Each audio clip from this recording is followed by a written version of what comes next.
doctora Iris Jave, viene de IDEPUC, que es la organización que estudia derechos humanos dentro de la Universidad Católica. Gracias, doctora, por estar con nosotros. Muchas gracias, Rosa María. Y su presencia, digamos, no es casual. Tenemos que hablar del caso de Acomarca, un caso emblemático, ¿no es cierto?, en la defensa de derechos humanos. Pero también tenemos que hacer algún comentario porque la semana pasada estuvo con nosotros el doctor Walter Albán justamente para hablar de la elección del defensor del pueblo. Las cosas salieron como dijo el doctor Walter Albán. Finalmente, el doctor Gutiérrez es el nuevo defensor del pueblo, aunque no era, y creo yo, la mayoría de los que están en mi situación tienen esa opinión, no era la persona más calificada para el cargo. El doctor Gutiérrez ha intentado varias veces ser defensor, nunca logró la votación, esta vez lo hizo, es un gran empresario, se ha dedicado a la divulgación jurídica con muchísimo éxito. Sin embargo, se trata de defender derechos humanos. Y sus primeras declaraciones han sido que en realidad la Defensoría ha trabajado mucho el tema de derechos, pero él se va a dedicar a la eficiencia del Estado y a los servicios públicos, lo cual ha dejado a todos muy sorprendidos. Más sorprendidos aún con la declaración del señor Aguinaga, ex parlamentario, que ahora trabaja dentro del Congreso, como empleado del Congreso, que ha señalado que por fin el bastión laboral de la caviarada ha terminado. O sea, para el fujimorismo, la Defensoría del Pueblo es el bastión laboral de la caviarada. Vamos a hablar con una caviar. ¿Qué piensan ustedes de eso? Hay preocupación, ¿no es cierto? Absolutamente, porque justamente la Defensoría del Pueblo está creada para defender los derechos fundamentales de los ciudadanos peruanos.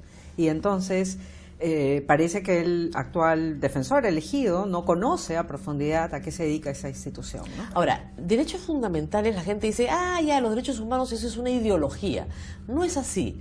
¿Qué hace, por ejemplo, el IDEPUC por los derechos humanos? ¿Por qué son importantes? ¿Por qué son de todos? Los derechos humanos son inherentes a la persona humana. Desde el momento en que nacemos y que hacemos parte de un Estado, de una comunidad, adquirimos derechos, ¿no? Que son el derecho a la educación, a la salud, a la vivienda, a la vida, a la libertad, a la libertad, ¿verdad? Entonces, digamos que la idea de los derechos es inherente a todos los ciudadanos.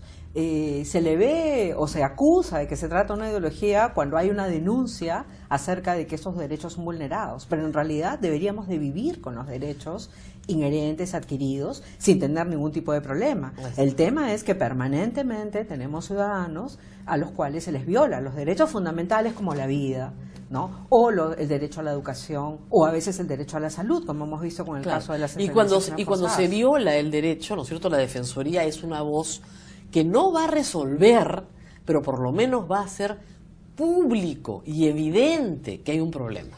Y en eso ha ayudado muchísimo. Sí, y la función principal de la Defensoría justamente es reclamarle al Estado, claro, porque conoce bien a qué se dedica y cuáles son sus funciones, dónde está violando derechos del propio Estado, que se supone es para defender a todos los ciudadanos. Y la Defensoría también ha tenido un rol importante en todo lo que ha sido el rescate de la memoria de la guerra interna, ¿no es cierto?, donde algunos quisieran no recordar nada, ¿no es cierto? Y hay cosas que recordar. Y ahí vamos a entrar al caso de Acomarca, un caso de vulneración de derechos humanos, del derecho esencial de todo ser humano, el derecho a la vida, ¿no es cierto? Los hechos, vamos a repasarlos un poco.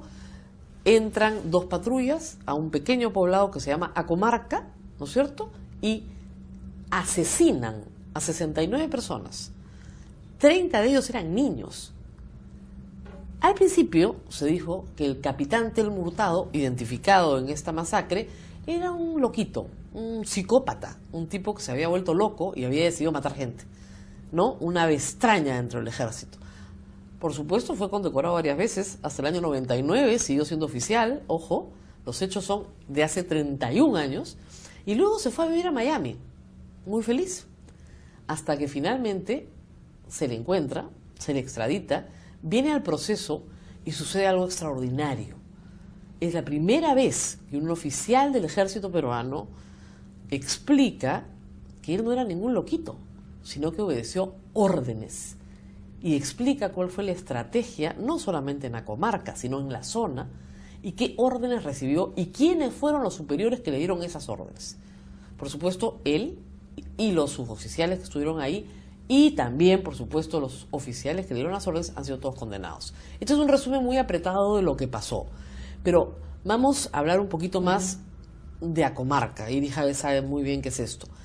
¿Quiénes eran estas personas de Acomarca? Cuéntale un poco al público por qué eran peligrosas, ¿no? Sí. ¿Por qué había que matar a niños de 4 meses, ¿no? Sí. ¿Por qué? ¿Qué pasó Sí. ahí? Hay que recordar un poco los antecedentes, ¿no? El año 82 empieza a penetrar Sendero Luminoso en varias comunidades de esta zona de Cancayo, entre Vilcashuamán y Cancayo en Ayacucho.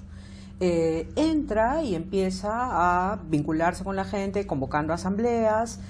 Cuando hay cierta resistencia de los pobladores porque cortan sus fiestas o cortan o les exigen un tipo de producción para la alimentación, empiezan a asesinar a sus autoridades. Empiezan a asesinar a sus autoridades y después hay algunos que obviamente se le pliegan, ¿no? Y que siguen sus órdenes, pero los que no y que empiezan a salir y a molestarse o a denunciar son acusados de soplones y posteriormente asesinados. Ese es el clima que hay.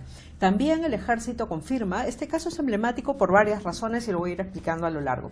El ejército confirma, y en este caso sí ha habido documentos desclasificados. El ejército confirma que hay una columna senderista dando vueltas en la zona, ¿no? Que es la que entra a Comarca como a otros lugares para someter a la población. Entonces decide hacer un operativo para enfrentarse a esa columna. Primero se enfrenta a esa columna y hay a la baja 20 muertos de parte de Sendero Luminoso. Y entonces detienen a un integrante y el integrante dice que hay varios que están comprometidos en esos lugares. Entran al poblado y detienen a las personas comprometidas a causa de este testimonio y las asesinan a todas. Eso fue antes, ¿no? Incluido este profesor que es el que denuncia, que dijo que era de Sendero Luminoso y señala a algunos de sus vecinos. O sea, y entran, no los capturan, no los llevan para un juicio. No, simplemente los detienen y después los asesinan. Okay. Que ahí ya tenemos una ejecución extrajudicial en primer lugar. Masiva, ¿no? además, así también. Así es. Pero después organizan un operativo ya desde el Comando Político Militar, a cargo del general Wilfredo Mori. Organizan un operativo en esta zona con 2 compañías y deciden entrar al poblado, ¿no? Es ahí cuando detienen a las personas, mujeres, niños, adultos, y los llevan a una casa y los matan de la manera más terrible y salvaje, ¿no? Y impresionantemente dinamitan el lugar y después lo queman, ¿no? Por eso es que no hay rastros, ni hay restos. Digamos, se han recuperado algunos restos, ¿no? Se han recuperado algunos, pero los que fueron posteriormente asesinados también, porque hay niños que corren, que se escapan, como el testimonio de la señora que fue testigo en el juicio. Era una niña de 12 años. Que era una niña de 12 años, perdió a su madre, a sus hermanos, ¿no? Y ella logra escabullirse, corre, su hermano también corre, pero a él sí lo asesinan, ella no, felizmente, y sale y se logra salvar porque cae en Huayco y termina por ahí perdida, ¿no?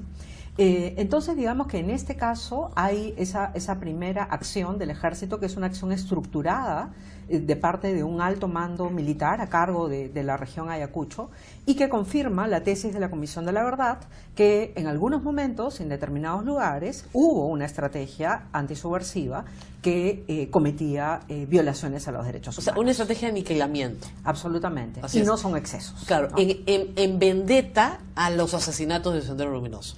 Sí, Pero el problema era que los asesinatos de Sendero Luminoso eran sobre el pueblo, ¿no es cierto? Y la respuesta era sobre el pueblo también. Así es. O sea, la comunidad estaba absolutamente aprisionada, con miedo, con temor, con inseguridad, porque si no la sometía a Sendero Luminoso, recibía este trato de parte de la Fuerza Armada, que, como sabemos, es una institución del Estado y debería defender a sus ciudadanos. ¿Cuánto tiempo creen ustedes, de acuerdo al informe final, que duró este tratamiento en esta zona? Porque, recordemos, las Fuerzas Armadas entran en el 82, la policía se retira y Belaúnde ordena que las Fuerzas Armadas controlen Ayacucho. Y a partir de ahí, digamos, hay una especie de carta blanca para hacer lo que quieran.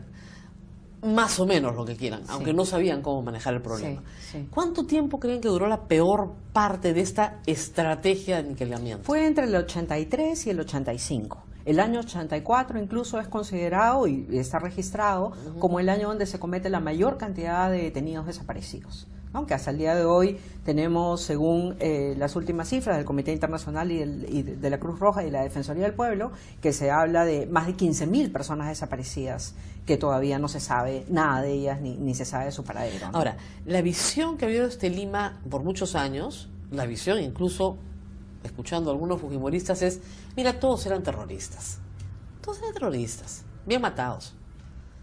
Es que hay un fuerte componente de discriminación racial y étnica en este conflicto armado interno, como le denomina técnicamente la Comisión de la Verdad. Claro. Y es que cualquier persona que fuera de Ayacucho, con rostro indígena, quechohablante. o quechohablante, o de Ayacucho, de Huancavelica, de Cusco, de cualquier zona de procedencia quechohablante, era considerado sospechoso, ¿no?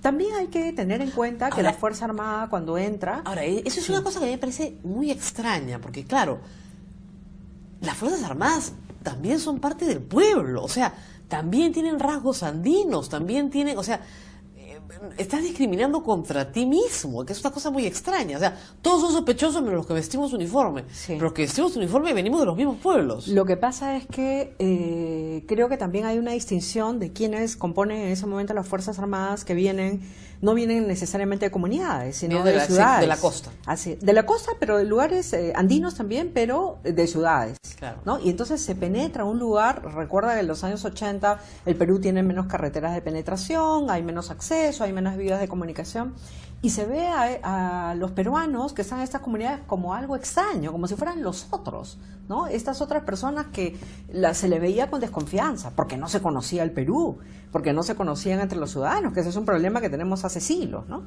Pero entonces la Fuerza Armada también recibe este mandato de parte del presidente Belaúnde en primer término para entrar y enfrentar a este fenómeno que, dicho sea de paso, el grupo Sendero Luminoso es un grupo sui generis en América Latina, porque es un grupo que viene con una ideología del comunismo, pero sobre todo polpotiana. Claro. Maoísta polpotiana. Y entonces intenta arrasar con todo. Le declara la guerra al Estado, a las autoridades, a los alcaldes. No, además levantar cosechas, o sea, ¿te acuerdas? O sea, no cosechar, Así no es. Producir, claro. Nada, era tierra todo arrasada. Tenía que ser la cooperación internacional, las iglesias evangélica, católica, los dirigentes sociales, los medios de comunicación, todos tienen víctimas a causa de Sendero Luminoso y también, lamentablemente, de la Fuerza Armada. Claro. Entonces es un grupo extraño, digo, porque le declara la guerra a todos, no es que busca alianza con uno o con otro, a todos, y el que no se somete ante su ideología autoritaria simplemente es aniquilado. ¿No? Entonces sí creo que también hay una Fuerza Armada que entra y que no sabe manejar el problema. Y que no sabe y que no conoce además, ¿no? Que no conoce a qué se enfrenta. Y entonces todo lo ve como sospechoso. Sin embargo, eso no justifica que se adquiera una estrategia de aniquilamiento contra personas. Lo que es notable, como dije al principio, es que normalmente ningún oficial del ejército ni de las Fuerzas Armadas en general va a reconocer que esa estrategia existió. Ha habido un pacto de silencio que ha sido respetado durante décadas. Y sin embargo, en este proceso, Telmo Hurtado reveló todo. Así ¿Por es. qué? Y lo explico ahora. Este caso se da a conocer el año 84. Se arma una comisión del Congreso para investigarlo, y cuando va la comisión del Congreso al lugar y se tienen noticias de que va a ir una comisión presidida por el entonces diputado Fernando Olivera, también asesinan a los otros testigos que quedaban por si acaso, ¿no? Es verdad, Fernando Olivera es el que descubre las fosas de la comarca. Así es, ¿no? Hay que recordarlo también. Y entonces empieza todo un proceso de denuncia, y en ese momento tenemos un fuero militar. Y entonces se abre una contienda de competencia, porque la Fiscalía empieza a investigar por su lado y el Fuero Militar también, ¿no? Y el Consejo Supremo de Guerra, como así se llamaba en ese momento, dice que va a investigar, que el Fuero Civil no se tiene que meter, ¿no? Perfecto. Pero el resultado de esa investigación es... Gracias a eso, digamos, hay documentos desclasificados. Claro. ¿No? El resultado de eso es que se dirime la contienda de competencia en la Corte Superior, y la Corte Superior dice, no, es el Fuero Militar el que tiene que investigar. ¿Y el Fuero Militar investigó algo? Investiga y solamente encuentra responsable a Telmo Hurtado. Claro. Y le da 6 años de prisión. Y lo absuelve de los delitos de asesinato. Claro, ¿no? pero 6 años de prisión que no cumple. Que no los cumple efectivamente. Porque él sigue ascendiendo. Porque él apela, y después en el 92 viene la ley de amnistía. Claro. que absuelve de todos los crímenes y violaciones a los militares, entonces él se acoge y... El 94 es la ley de amnistía. El 95. Sí. Claro, entonces él se acoge, sigue ascendiendo y el 99 pasa al retiro. Pasa al retiro, se Condeco- acoge al retiro condecorado. voluntario y recibe 4 condecoraciones en el trayecto de su carrera Claro. y se va a Estados Unidos. En Estados Unidos, al parecer, él hace una vida tranquila y tal, y aquí los familiares con los organismos de derechos humanos deciden seguir investigando este caso, porque ¿qué pasaba también a nivel de la sociedad civil y del movimiento de derechos humanos? Que era un caso donde lo que se conocía era que este subteniente del ejército, Tel Murtado, había perpetrado esta masacre, había dirigido y había declarado, además, cuando es llamado a la comisión del Congreso, dice, bueno, yo los maté porque eran niños que cuando crecieran se iban a convertir en senderistas, ¿no? Claro. Y lo mismo con las mujeres, ¿no? Atroz. Entonces tiene esta declaración que queda marcada en la narrativa pública y en la narrativa de los medios también. Claro. Yo decía que yo crecí viendo a Tel Murtado como el carnicero de los Andes, carnicero ¿no? de los Porque era- Andes, así se así le le llamaba, llamaba, ¿no es así cierto? se le llamaba. Pero no sabíamos nada más de él. Claro, Entonces, el ejército dijo que este era un loquito, era Claro. un psicópata. Exacto. Era un tipo que nunca recibió esa orden, sino que a él se le ocurrió, en medio de un estado de estrés, de guerra, absolutamente solo probablemente, ¿no es cierto?, abandonado por sus superiores, matar a todos los que tenía delante. sí, y ese es el segundo factor que hace de este caso que sea bien interesante y que sea emblemático, porque crecimos con esa narrativa, era un hecho aislado, una persona Claro. absolutamente desequilibrada, pero resulta que después descubrimos que se trata de una estrategia. ¿Y eso por qué? Él es extraditado el 2011 a Perú. Lima, a Perú, y Va preso. se reabre otra vez el juicio Y no, además, va extraditado y y preso. va detenido, así es. Claro, sí. ese fue la gran... Sí. el- El gran quiebre, digamos, claro, de va del detenido caso. y se da cuenta que lo van a declarar loco en el juicio.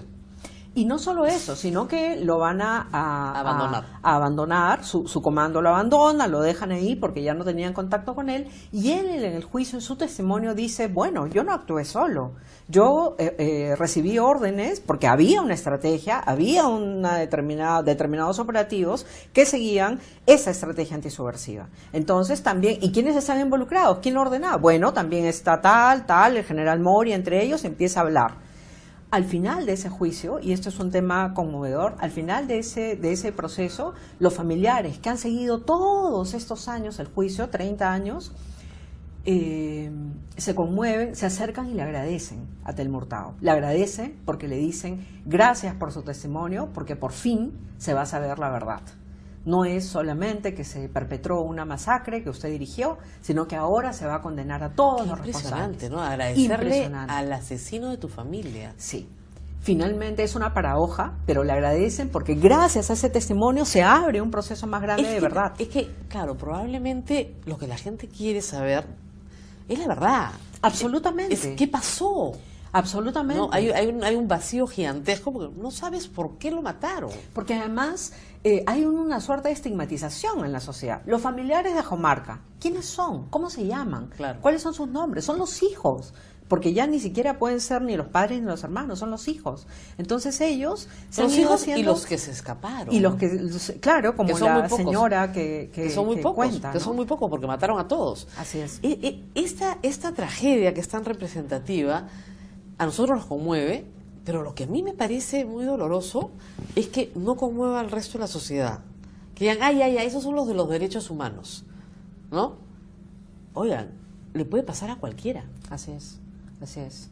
Y Eso lo peor de todo es lo que... recordó Augusto Álvarez en una columna, ¿no? En el Museo del Holocausto en Berlín, ¿no sé? Está esta frase famosa, pasó una vez, puede volver a pasar. Así es. O sea, puede pasar en Lima, ¿no? Puede pasarle a tu familia. Lo que pasa es que, claro, si le pasa a una familia quechohablante en los Andes, ¿a ti qué te importa? Esa es más o menos la actitud. Pero le puede pasar a cualquiera. Le puede pasar a cualquiera. Aquí en la Universidad Católica tenemos estudiantes que también fueron detenidos y desaparecidos, Así ¿no? es. Y casi nadie se acuerda de ellos, y sin embargo le puede pasar a gente de clase media, de clase alta. La pena, lo terrible es que en el Perú le pasó al 75% de personas que tenían rostro indígena. Claro. ¿No? El 75% de las víctimas era quechohablante, del sector rural e indígena, ¿no? Entonces, eso es terrible, es clamoroso, eso es lo clamoroso, pero eso es lo que es desconcertante, digamos, o terrible, por decirlo, es que la mayoría de la sociedad no lo ve, porque seguimos viendo a la población rural como los otros. O lo que dicen, miren, fueron hechos terribles, esa es la otra, ¿no? Sí, fueron hechos terribles, pero miren las circunstancias en las que trabajaban los militares, miren la tensión que tenían, no sabían qué hacer, ¿no es cierto? Estaban enfrentados a una situación, hicieron cosas horribles porque el Estado los mandó. Por lo tanto, obediencia debida, no tienen culpa, ¿no? Que, por supuesto, la teoría de la obediencia debida ha sido descartada por toda la jurisprudencia de derechos humanos, pero eso es lo que dice el militar, yo obedecí mis órdenes. Y tal vez ahí hay una lección enorme también para las Fuerzas Armadas. Hay órdenes que no se pueden cumplir. Efectivamente, hay órdenes que no se pueden ni se deben cumplir, porque si los militares son tan ciudadanos como nosotros, deberían de ser conscientes de qué derechos humanos tienen todas las personas, sea un campesino quechohablante o un aguajún, o sea un miraflorino o alguien que vive en la planicie. ¿No? Absolutamente todos por igual. Y al margen, ya por consideraciones hasta incluso prácticas, ¿no? Al margen del tema de los derechos a la vida, a la libertad, etcétera, fue una pésima estrategia.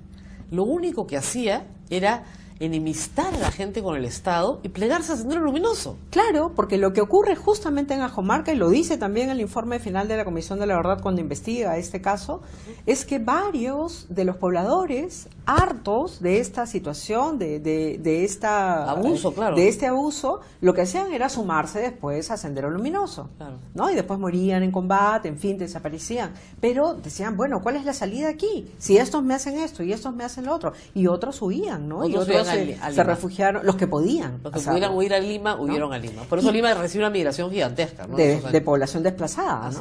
Y lo que quería notar también es el rol que tienen los familiares, ¿no? Los familiares todos estos años han tenido que aprender de juicios, de mecanismos, de extradición, de ser no solamente testigos, de lidiar con o ver la colaboración de los abogados, ahora, el problema, de entender los medios, claro, cómo funciona. Ahora, el problema que yo veo es que, claro, esto es un triunfo de las familias, por supuesto, un triunfo de la memoria y de la verdad, pero esta sentencia se va a apelar, y se va a apelar a la sala del señor Villestein, y ya sabemos cómo piensa el señor Villestein. Entonces tal vez sea una victoria pírrica, ¿no? Tal vez. Sí, pero yo creo que igual es una victoria en el sentido que reconoce el trabajo y el papel de los familiares, claro, que creo que se ha destacado poco, porque son las personas que han permanecido a lo largo de los años. No ha sido un caso, digamos, tan conocido como otros. La Cantuta, digamos, ¿no? O Barrios Altos, pero ha sido un caso importante. Absolutamente, quizá por el número de gente, ¿no? Es como Lucanamarca, ¿no es cierto? Lucanamarca es el caso en el cual Sendero Luminoso asesina de manera más feroz a una población entera también. Exacto. ¿No? Lucanamarca es un caso emblemático de la insanía de Sendero Luminoso. Ajomarca es un caso emblemático de la insanía de las Fuerzas Armadas. Sí. No hay otra forma de llamarlo. Arrasar un pueblo entero no tiene sentido. Sí, pero incluso la guerra es más compleja que eso, porque en el caso de Lucanamarca no solamente hay esta masacre de Sendero Luminoso, ocurre porque la comunidad también se levanta contra Sendero Luminoso porque está harta, al principio de complacencia, y hay que decirlo, es verdad, claro, los años 81, 82, cuando aparece Sendero Luminoso y dice, vamos a instalar un nuevo Estado, pero la gente además, como nunca había visto el Estado, entonces también dice, bueno, a ver de qué se trata, ¿no? Y todos lo aceptan, les dan alimentos, comidas, pero cuando se empiezan a llevar a sus mujeres, empiezan a someter a las niñas, empiezan a llevarse a los chicos para que sean parte del ejército, les quitan las fiestas religiosas, les quitan la bebida, les quitan los animales, dicen, ¿qué es esto? ¿No? Y entonces empiezan a reaccionar, y en ese contexto es que deciden en 3 comunidades cercanas, Saxamarca, Huancazancos y Lucanamarca. Huancazancos hoy día es capital de provincia. Empiezan a presionar y a empujar a Sendero Luminoso, ¿no? El caso de Lucanamarca es el más dramático porque asesinan al líder de Sendero Luminoso, y en represalia a ese asesinato es que vienen los senderistas y asesinan a toda la comunidad. Pero hay gente que queda viva porque Lucanamarca es una quebrada, y entonces están pastando y no están en el pueblo en ese momento, y cuando regresan se encuentran con este cuadro dantesco, y lo que hacen es ir a buscar a los padres de Olegario, que es el líder senderista que había sido asesinado, y los matan también, a una pareja de ancianos, ¿no? La comunidad hace justicia por su propia mano. Al tercer día recién viene el ejército, ¿no? Este hecho es bien clamoroso porque Lucanamarca, Huancasanco, Saxamarca todavía tienen heridas abiertas en el sentido que la gente todavía ve que el vecino fue el que era pariente del senderista, o este otro era pariente del militar, o este otro era pariente de un policía, y todos conviven, no se ven, o hay silencios y hay temores todavía, ¿no? Entonces no hay una reconstrucción. Es terrible, y eso es lo que creo que no se comprende todavía cuando hablamos de memoria en el país, ¿no? Hay una sociedad de desconfianza terrible. Desconfianza. Mira lo que ha pasado en Ayacucho con la violación de la estos chica. jóvenes, con la violación de la chica, ¿no? ¿Qué cosa hace la escuela? ¿Cómo ha incorporado a la escuela el aprendizaje del pasado reciente? Claro, yo decía, y lo han comentado muchos, Ayacucho es un lugar donde se perpetraron violaciones masivas de mujeres por el ejército. Absolutamente. Y fueron impunes. Exacto. Entonces, los hijos y los nietos de ese terror, ¿no?, están emulando lo que saben que pasó con sus madres, con sus abuelas. Claro. Se han hecho una cantidad de estudios en Ayacucho sobre el tema de las pandillas, las barras bravas en ese distrito, justamente en San Juan Bautista, pero las autoridades no lo toman en cuenta, la Dirección Regional de Educación, la UGEL, el Ministerio de Educación, que no hay debería psiquiatras, incorporar. no hay psicólogos, no hay terapias, No hay existe nada. la carrera de psicología en la Universidad San Cristóbal de Huamanga hasta el día de hoy. Impresionante. ¿No? Nuestra Bueno, universidad está haciendo un trabajo diplomado de psicología a distancia, justamente.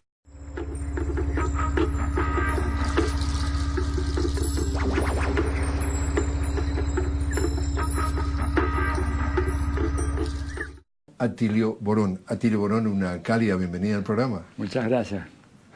Atilio, vimos que en días recientes en la Argentina se realizó un evento, Claxo 2018, el primer foro mundial del pensamiento crítico, con autoridades del mundo de las ciencias sociales que han venido de todas partes del mundo. ¿Qué relevancia tuvo ese impacto, ese evento? A mí me parece una gran relevancia. Jorge, si tuviera que decirlo en pocas palabras, me parece que marca un hito en un proceso de lanzamiento, relanzamiento del pensamiento crítico que había quedado un poco adormecido, languideciente en América Latina después de, bueno, la destitución de Dilma, el triunfo de Macri y ahora más recientemente la victoria de Bolsonaro.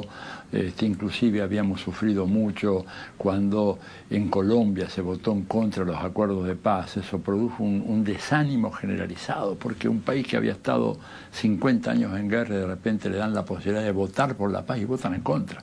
Entonces ahí hubo como una especie de desconcierto, un deterioro, ¿qué decirte?, un desánimo muy generalizado, y la impresión que tenía yo era de que, bueno, habíamos bajado las armas de la crítica, ¿no es cierto?, las armas en la batalla de ideas. Pero yo creo que esto que pasó la semana pasada en Buenos Aires, este gran foro en donde acudieron personalidades de primer nivel mundial, digo, cualquier estudiante de ciencias sociales de América Latina o de Europa ha leído a la mayoría de la gente que ha venido a dar conferencias. De todas acá. partes del mundo. De todas partes del mundo. Te han venido de África, te han venido de Asia, vinieron de Estados Unidos, de Canadá, de toda América Latina, de Europa.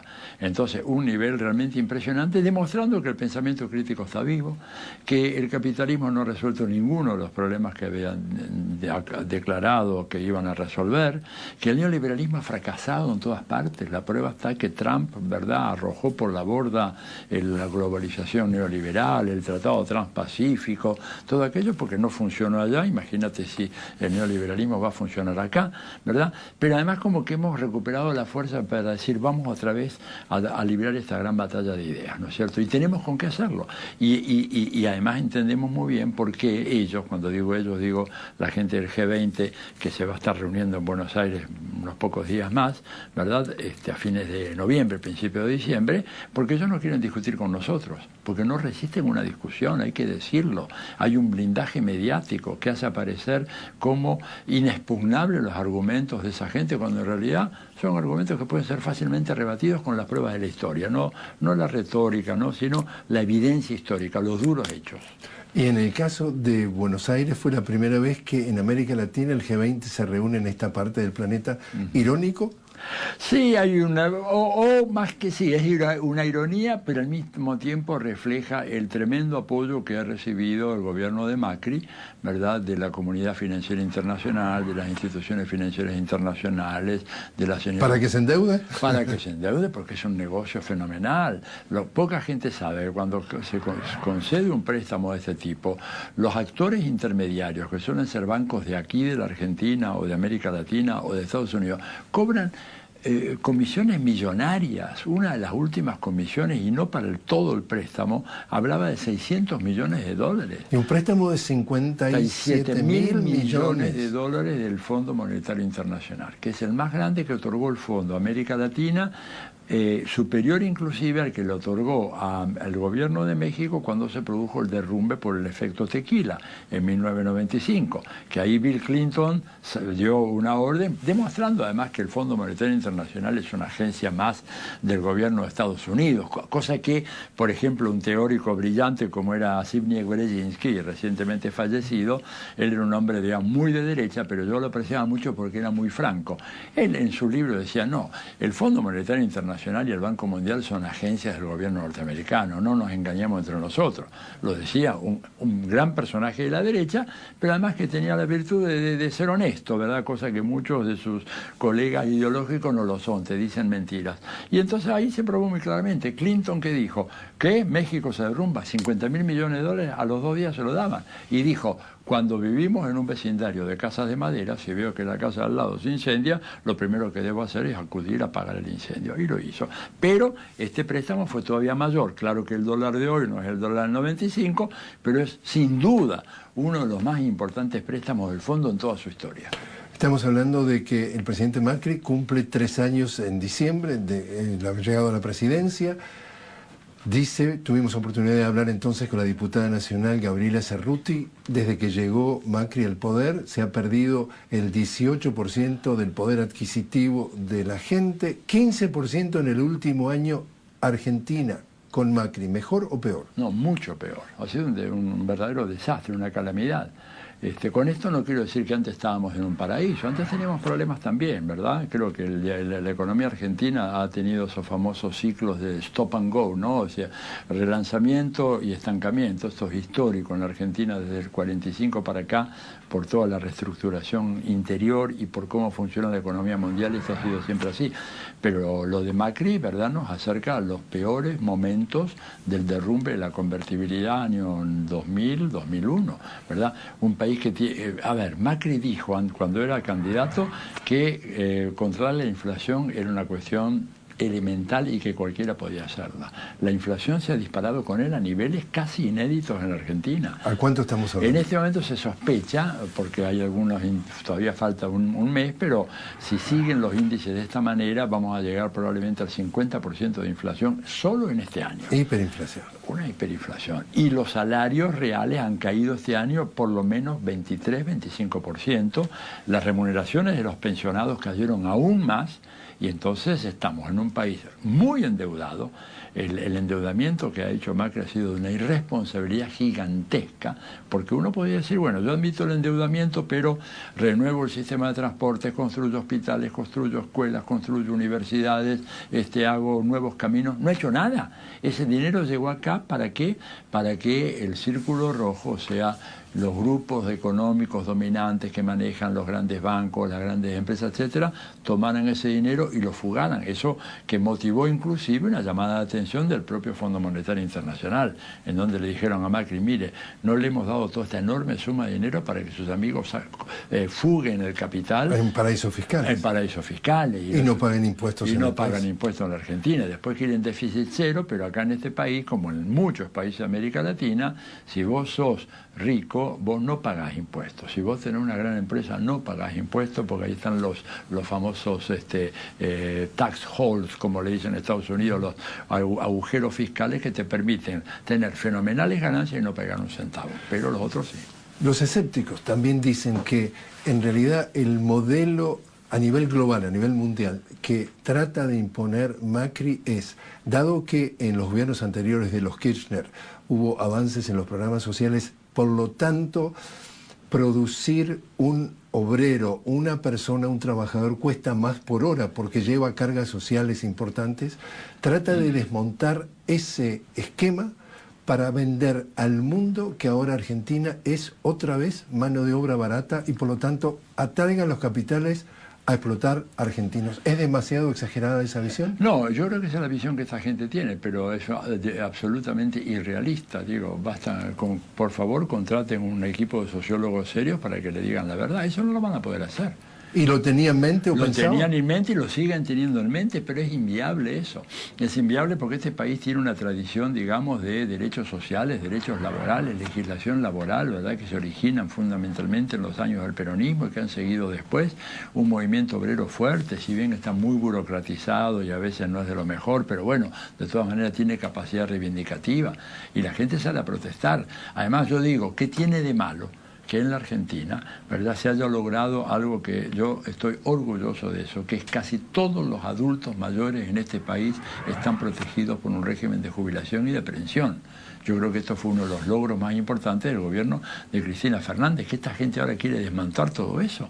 O sea, ¿marcha atrás? Dar marcha atrás, pero eso generaría, digamos, una debacle fenomenal, no solamente para los jubilados y los pensionados, sino porque la economía también funciona sobre la base de la capacidad de consumo que tengan esos sectores populares, ¿no es cierto? Gente que ha trabajado toda su vida. Algunos dicen, bueno, pero trabajó, ¿no es cierto?, pero no hizo aportes jubilatorios. Bueno, porque tuvo que trabajar en negro, señor. Mucha gente en este país ha trabajado en negro. Porque a veces los empleadores le exigían. Los empleadores le exigían eso y el Estado miraba para otro lado. El Estado no imponía la necesidad de que el trabajador estuviera registrado. Entonces lo acusan, no hizo aportes, por lo tanto no. Lo que se hizo fue un acto de reparación histórica real. Gente que quería trabajar en blanco. Nadie quiere trabajar en negro. Nadie quiere trabajar sin seguro social, sin vacaciones, sin aguinaldo, sin todo eso. Atilio, ¿quién gana las elecciones en el próximo año 2019? Te podría decir esa respuesta si me preguntara sobre Chile o sobre Uruguay, pero Argentina es imprevisible. Pero si me das una pausa por ahí yo puedo pensar un poquito en una respuesta. Claro que sí. Te invito entonces, Atilio, a hacer una pausa. Estamos hablando en Buenos Aires con Atilio Borón, precisamente politólogo y doctor en Ciencias Sociales de la Universidad de Harvard. Cuando regresemos seguimos hablando de Argentina y de nuestra América Latina. Ya regresamos. Continuamos hablando desde Buenos Aires con Atilio Borón, politólogo y doctor en Ciencias Sociales de la Universidad de Harvard en Estados Unidos. Estábamos hablando de Atilio.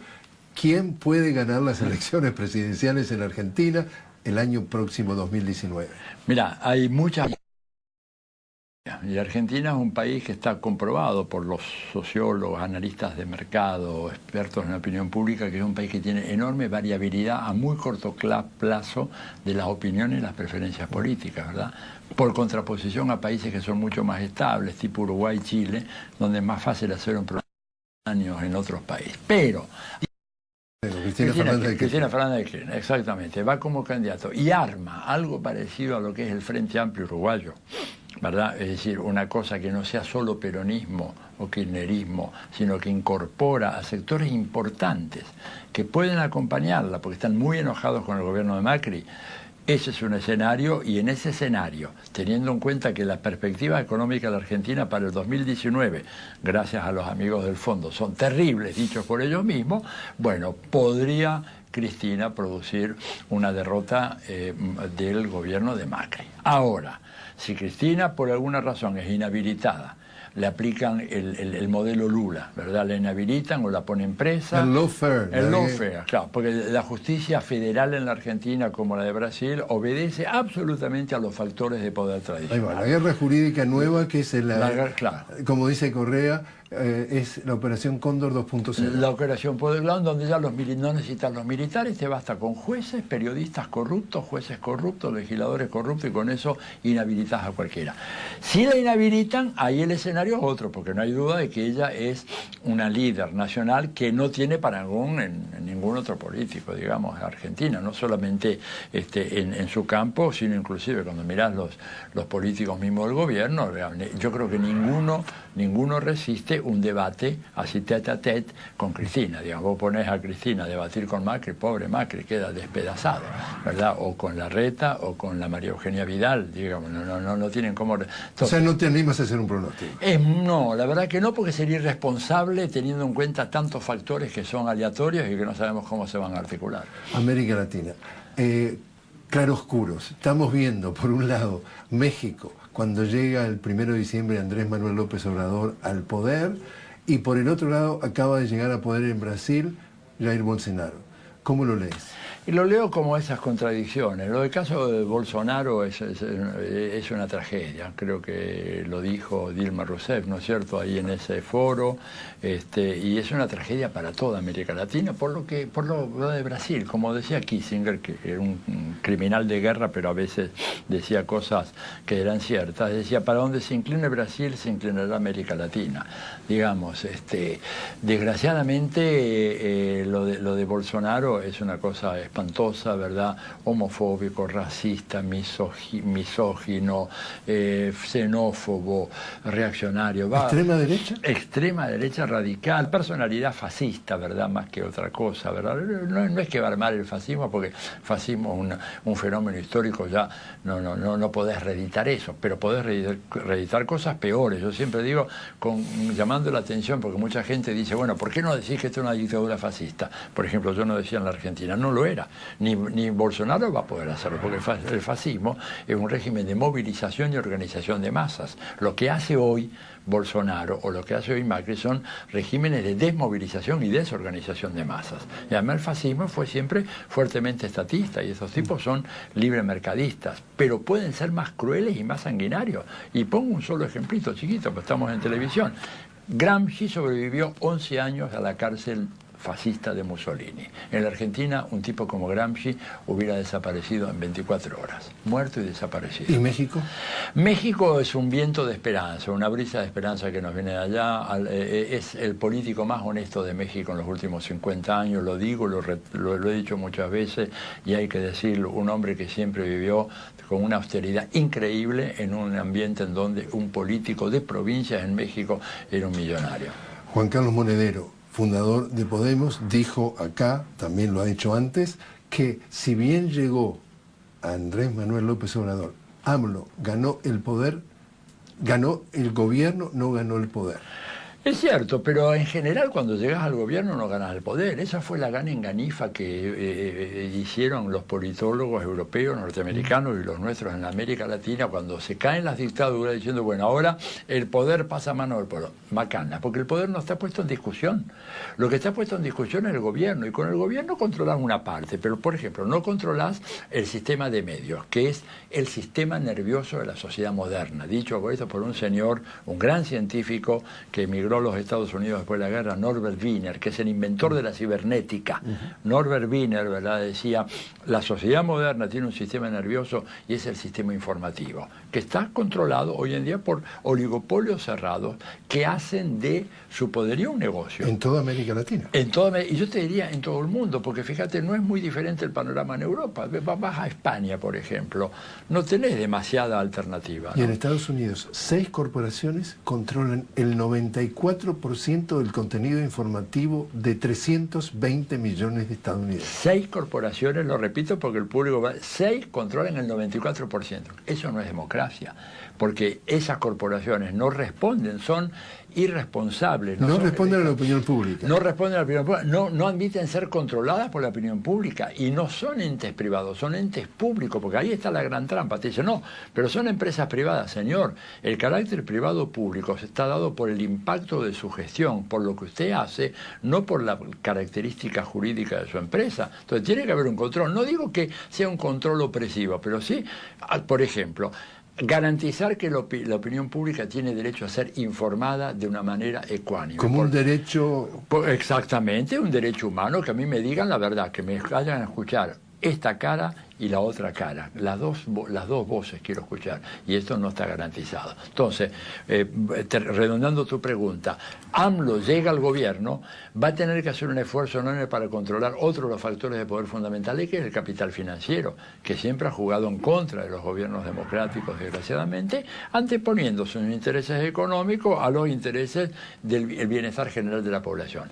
Y va a tener que controlar también un poco las enormes presiones de la embajada norteamericana, porque no nos olvidemos que para Estados Unidos, si hay un país en el mundo muy importante, el de más importancia, el de mayor importancia, es México, no es ni Israel, ni Corea, ni Rusia. Todos esos son engañifas que hacen ahí para distraer a la opinión pública.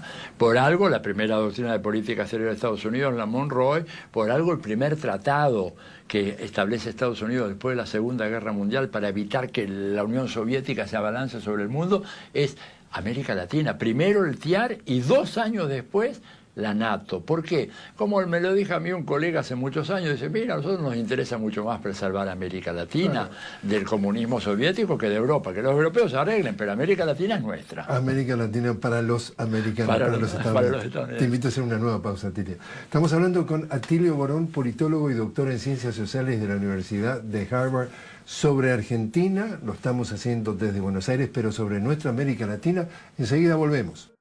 Continuamos hablando desde Buenos Aires con Atilio Borón, politólogo y doctor en Ciencias Sociales de la Universidad de Harvard. Atilio, el caso Ecuador, tu reacción.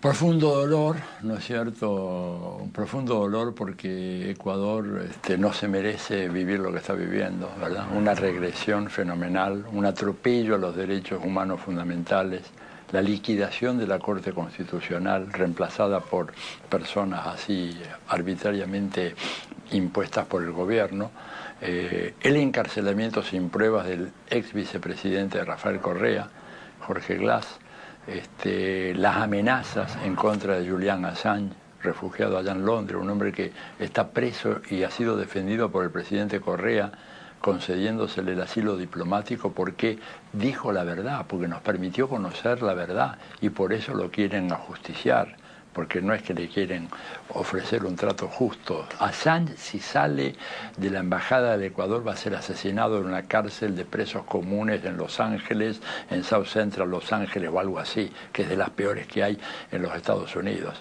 Y el presidente Lenín Moreno le ha cortado la vinculación al exterior a un hombre que ha vivido en la internet toda su vida prácticamente, no puede ni siquiera tener llamados telefónicos. Lo ha puesto prácticamente en aislamiento solitario. En una celda de aislamiento solitario, lo cual habla de que hay nuevas formas de corrupción de la democracia en América Latina. Una es epitomizada en el caso del juez Sergio Moro, un juez venal y corrupto que mientras juzga a Lula está negociando su cargo como ministro de Justicia de Brasil.